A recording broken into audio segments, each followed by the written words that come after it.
पहला प्रश्न यहाँ पर है कि डोंगरी उत्सव भारत के किस राज्य में मनाया जाता है? तो हिमाचल प्रदेश में मनाया जाता है।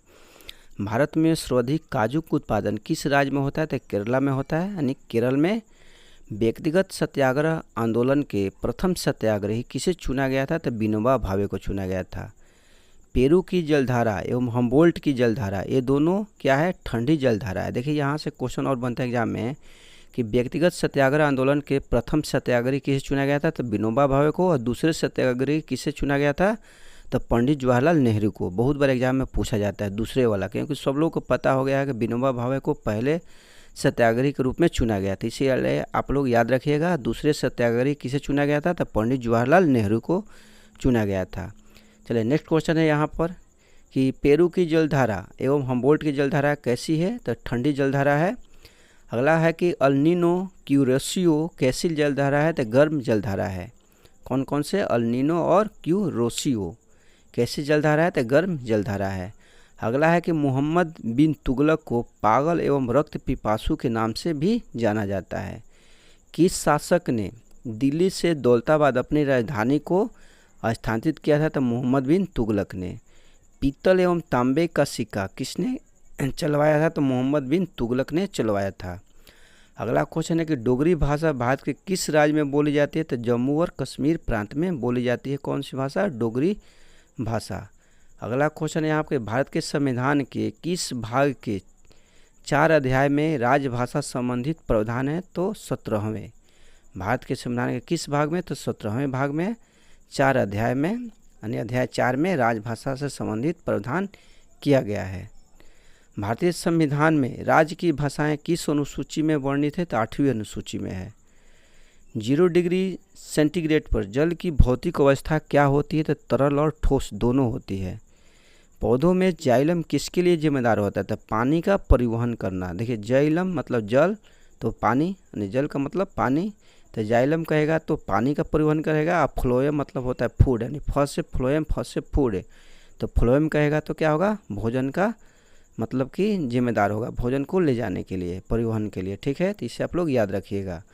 मनुष्यों में वृक्क उत्सर्जन प्रणाली का एक हिस्सा है। नई कोशिकाएं किससे उत्पन्न होती है? तो पहले से मौजूद कोशिका से ही नई कोशिकाएं उत्पन्न होती है। बोरेक्स का जलीय विलयन क्या होता है? तो क्षारीय होता है। लोहे में जंग लगना किसका उदाहरण होता है? तो ऑक्सीकरण एवं संक्षारण का उदाहरण होता है। अगला क्वेश्चन है कि न्यूटन के गति के पहले नियम से हमें क्या पता चल जाता है? बल की परिभाषा का।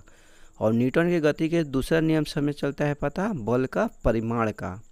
और न्यूटन के गति का तीसरा नियम से हमें पता चलता है बल का गुण का। इसे आप लोग याद रखिएगा। तीनों से क्वेश्चन एग्जाम में बारी बारी से पूछा जाता है। अगला क्वेश्चन है कि किसी वस्तु का द्रव्यमान उसके जड़त्व की माप होता है। निम्नलिखित में से किसका कोई मात्रक और कोई बीमा नहीं होता है? तो जड़त्व का। किस पुरस्कार को खेल का ऑस्कर कहा जाता है? तो लॉरियस विश्व खेल पुरस्कार को कहा जाता है खेल का ऑस्कर।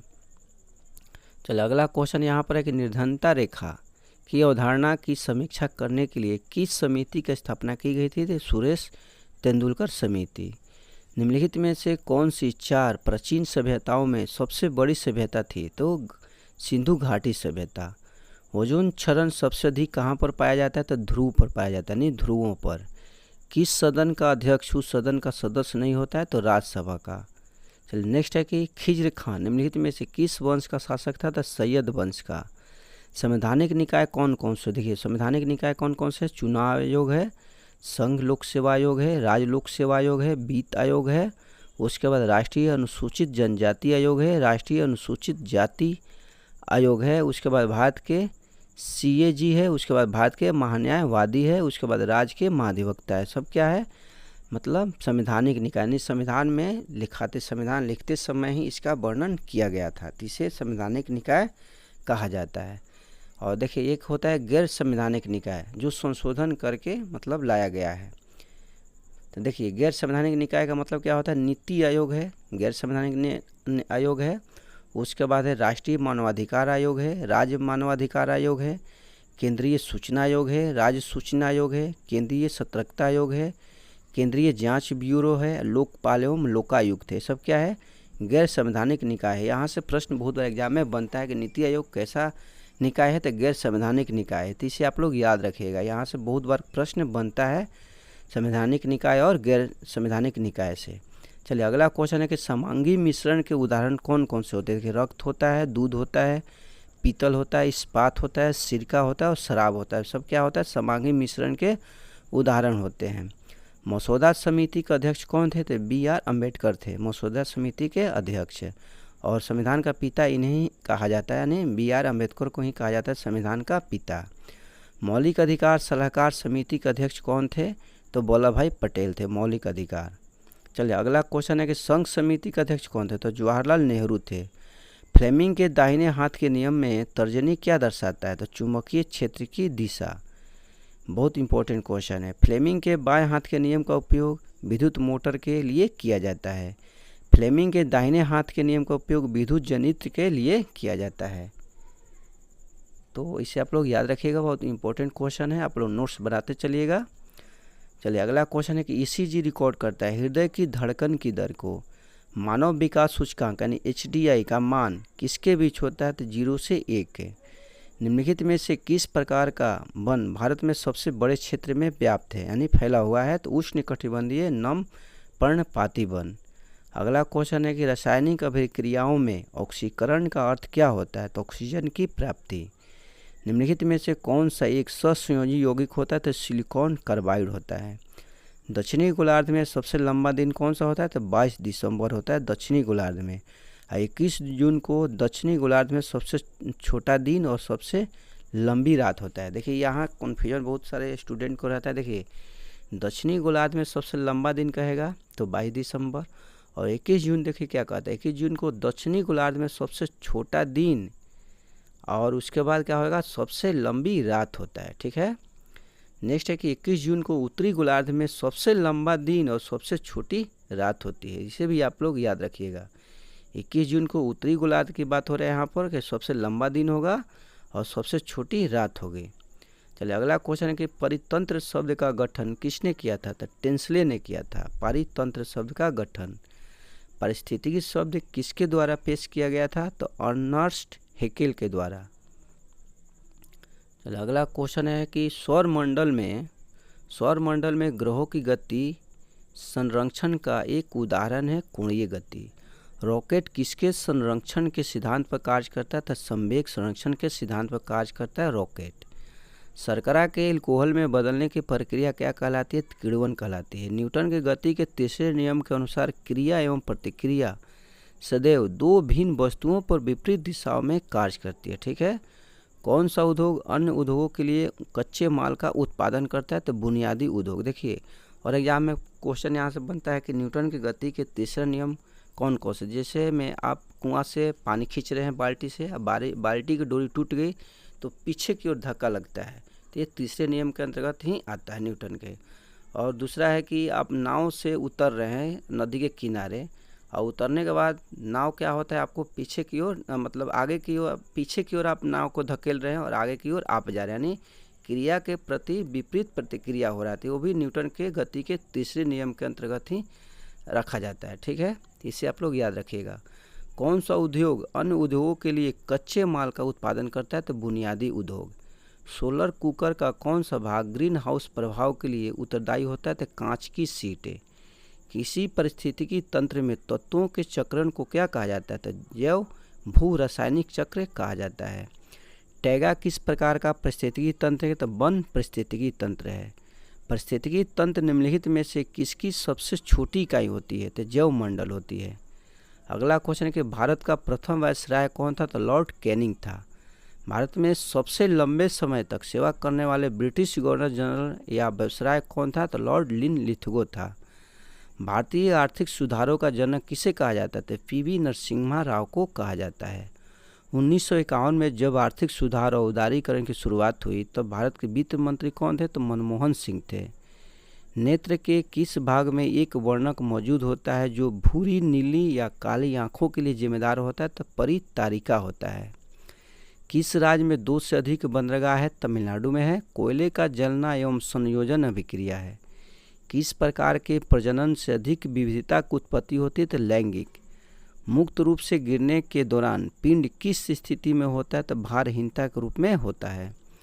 भ्रूण के लिए भोजन संग्रहित करने वाली जनन कोशिकाओं को क्या कहा जाता है? तो मादा युग्मक कहा जाता है।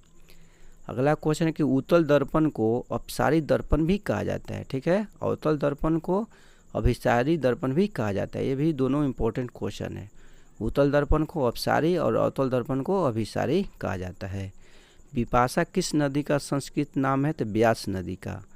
पंडवानी कहाँ का सबसे प्रसिद्ध लोक नृत्य है? तो छत्तीसगढ़ का है।